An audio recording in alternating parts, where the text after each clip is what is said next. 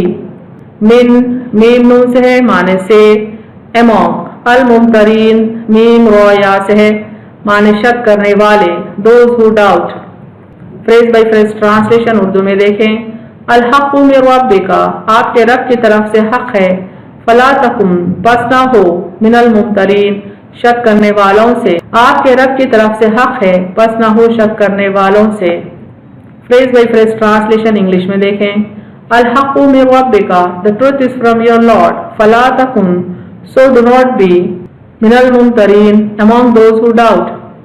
The truth is from your Lord so do not be among those who doubt. تین آیتوں کو سلسلے سے ہم ریوائز کرتے ہیں تاکہ ان کی کنٹینیوٹی کو سمجھ پائیں.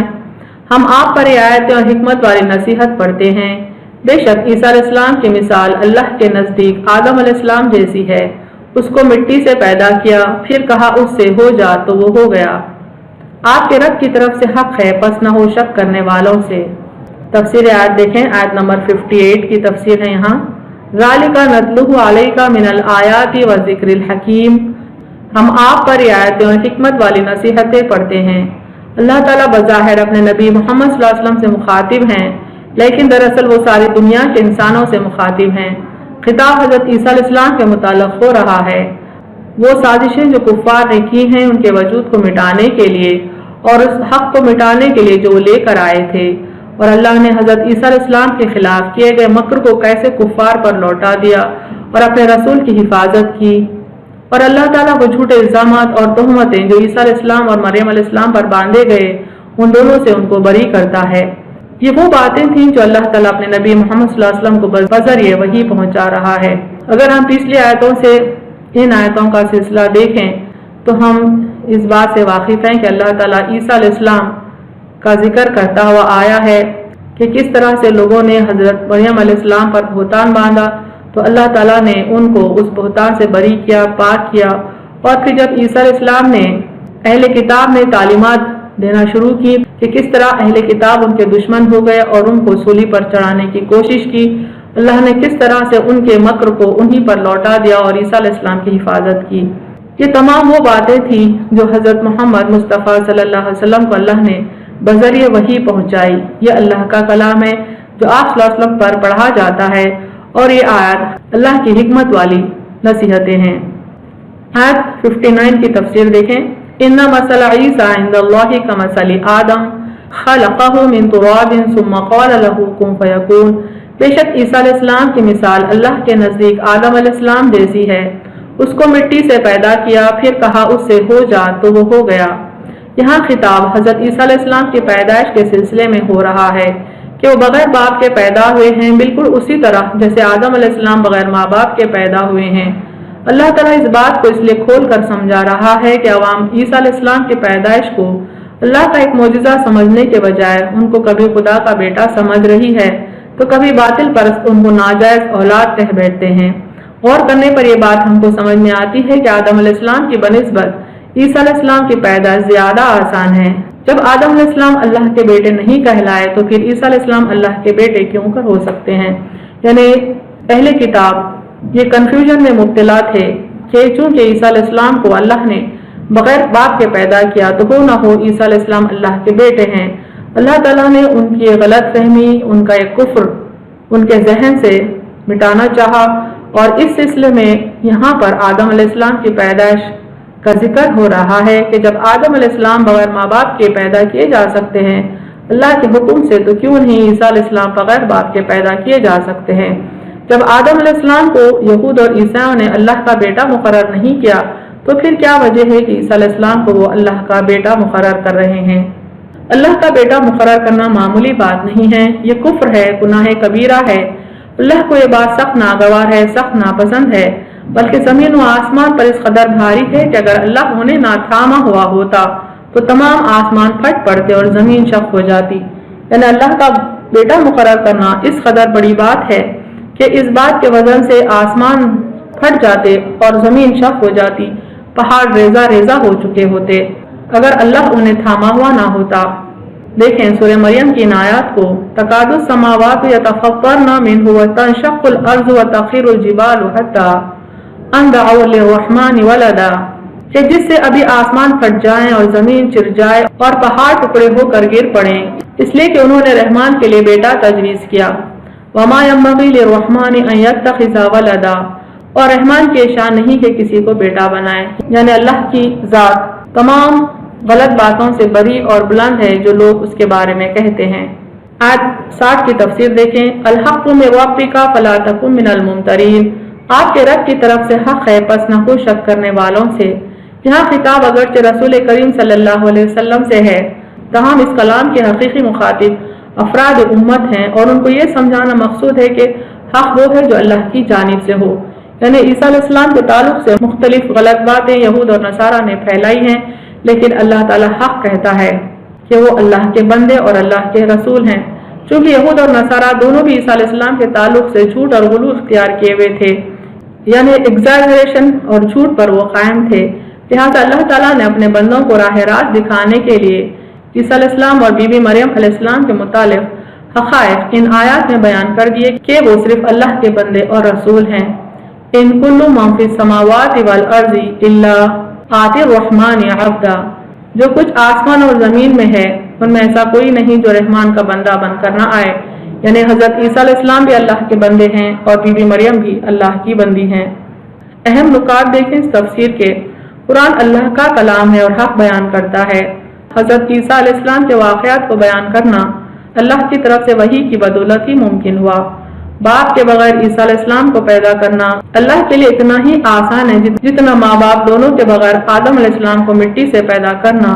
حق کا سر چشمہ اللہ کی ذات ہے، بس اللہ کے معاملات میں شک کرنا حق کو شک کرنے کے مترادف ہے جس کی گنجائش نہیں، یعنی لوگ تو جھوٹ اور غلو سے کام لیتے ہیں لیکن اللہ تعالیٰ حق بات کہتا ہے، اور حق یہ ہے کہ عیسیٰ علیہ السلام اللہ کے بندے اور رسول ہیں، اور امت محمدیہ صلی اللہ علیہ وسلم کو حکم ہے کہ وہ عیسیٰ علیہ السلام کی پیدائش کے تعلق سے کسی قسم کے کنفیوژن میں مبتلا نہ ہوں۔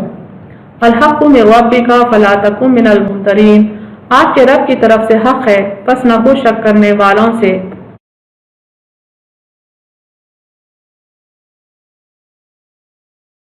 وآخر دعوانا ان الحمد للہ رب العالمین۔